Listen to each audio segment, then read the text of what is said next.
Me Too, Me Three. Right, Me Three is just a play on word I just made up. But this Me Too era thing, it's getting quite serious now. Now, apparently a lot of people are saying, you know, women are coming out and they're jumping on this bandwagon saying, such and such celebrity has touched me. Such and such celebrity made a move on me when I didn't want them to. A lot of people are saying, well, you shouldn't have gone over to his hotel room at 3 in the morning. Yeah, that may be true. But at the same time, even if a woman or a man, because some men get taken advantage of, even if a woman is in a compromising position, even if a woman's in a position that they shouldn't be in, it does not give anyone the right to take advantage of them. I don't care if a woman turns up to a man's hotel room at silly o'clock in the morning, 3, 4 o'clock in the morning, with hardly any clothes on. If a woman says no, no means no. Just because she's in a position to do something does not give anyone the right to take advantage.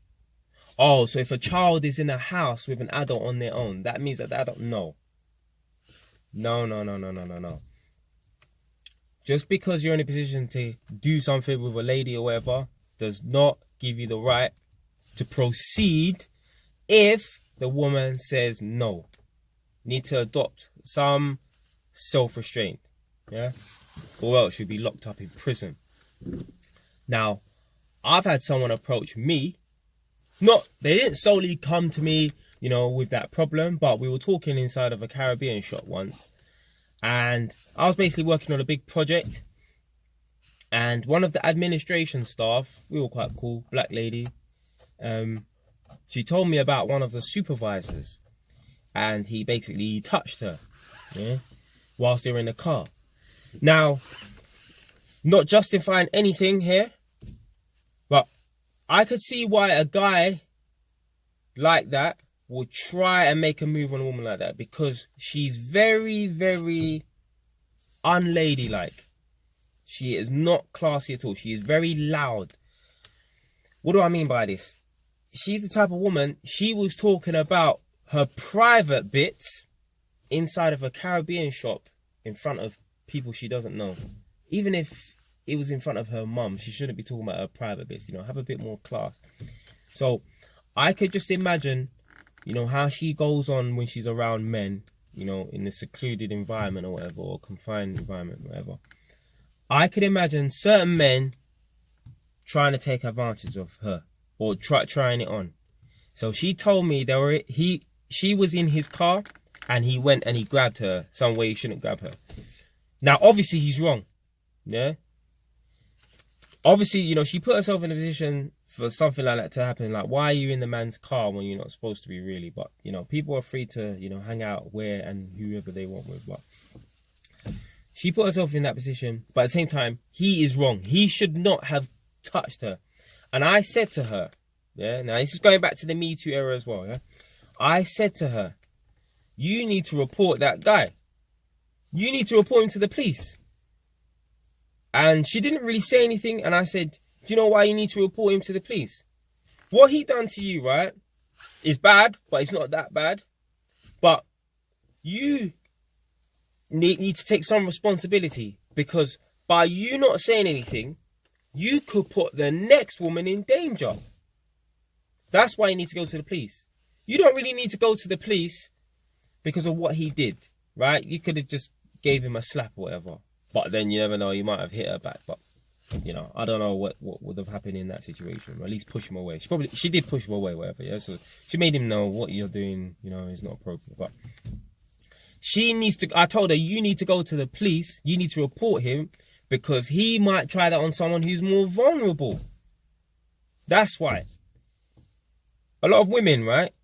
If you're a woman right now and some man has done something to you that he's not supposed to, you need to report him. Not just for yourself. You need to report that man to protect other women. Because this probably hasn't been the first, and it definitely will not be the last. So you need to feel guilty if you haven't gone out there and reported this person. Not just for what he's done to you, but for what he might do to the next 2, 3, 4, 10 women. That's why you need to feel guilty. Because all these celebrities who have sexually assaulted women, we all know certain people right now. I don't need to mention anyone's names, you know. But they didn't just do it to one woman. They done it to multiple women. 10, 20 women, whatever. But if that first woman, that first person spoke up, there may not have been the extra 19 victims. So that is why women need to start reporting men. Not just for themselves, but they need to protect other women, the future possible victims. Prevention is better than cure.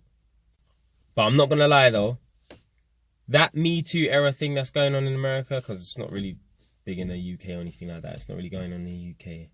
But that Me Too era thing has got men scared in America. I was listening to some guy on YouTube, and the guy was talking about men are pulling out contracts in order for them to have sex with women. They're pulling out contracts and having a woman sign. I'm not making a woman sign no contract before. Listen, they were putting cameras in their house, cameras in their room, because they're scared. Obviously, the Me Too era thing in America is really big right now. And I'm not saying that every single woman that comes out and says, you know, I was touched or I was assaulted, has actually been assaulted, but most of them have, right? But it's got a lot of men in America scared right now. There's a lot of men pulling out contracts before anything happens, or, you know, setting up cameras in their house just to protect themselves. So, yeah, the Me Too era thing is serious in America right now. If you like the video, subscribe. If you don't like the video, change your station.